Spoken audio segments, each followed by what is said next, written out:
In many cities and towns, the high volume of road traffic is a problem. What are the causes of that and what actions could be taken to solve the problem? In recent times, there has been an unprecedented increase in the number of vehicles on the roads. In the essay prompt, the statement is the high volume of road traffic. So instead of repeating these words, we are writing unprecedented increase in the number of vehicles.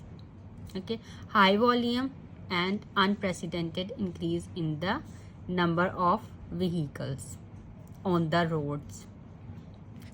This essay intends to analyze the reasons of this phenomena. अब question में है what are the causes of that.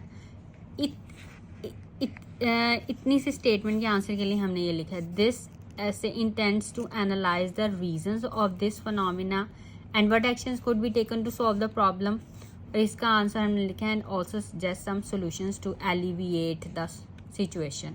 Solve की जगह हमने लिखा है alleviate और problem की जगह लिखा है सिचुएशन.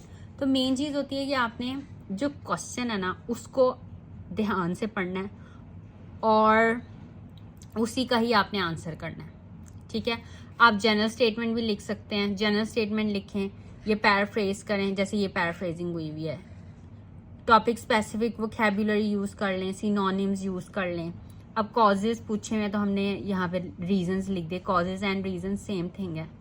ठीक है, और फिर इसको आंसर कर दिया. मतलब हर चीज़ कुछ भी आपने छोड़ना नहीं है कि मतलब आपने एक स्टेटमेंट का यहाँ पे लिख दिया और बाकी चीज़ छोड़ दिया. नहीं, इसी तरह आगे बॉडी पैराग्राफ्स भी आपने इसी तरह ही अरेंज करने हैं कि आपने हर चीज़ का आंसर करना है. अब कॉजेज हैं, आपने रीजंस बताने हैं और एक रीज़न ही बताना.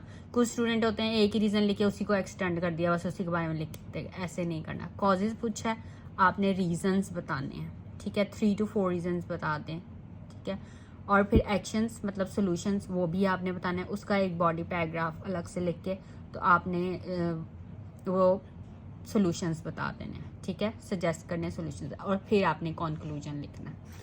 तो आपका जो एसे है वो अच्छा लिखा होना चाहिए कि आपने हर चीज़ को अच्छे तरीके से एक्सप्लेन किया हो.